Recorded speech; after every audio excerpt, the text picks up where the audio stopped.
Today I'm going to show you how to make peanut butter bread. And I have 2 cups of all-purpose flour here, 4 teaspoons of baking powder, that's 1 tablespoon plus 1 teaspoon, and then 1 teaspoon of salt, 1/3 cup of white granulated sugar. I'm just going to give this a good whisk.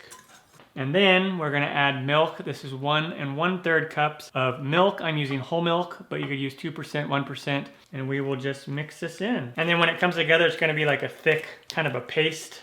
And now, let's just add in the star of the dish, which is peanut butter. And this is 2/3 of a cup of peanut butter, and we're gonna mix it in.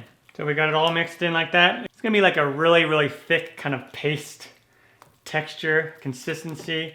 And you could use a 4x8 pan as well. The bread will just be a lot taller than it will be in this pan. And I'm just gonna kind of push this down a little bit. And we bake it for 60 to 70 minutes until when you poke it with a toothpick comes out clean. And just let it sit and cool in the pan for about 10 to 15 minutes. And then remove it from the pan and place it on a wire rack to cool completely.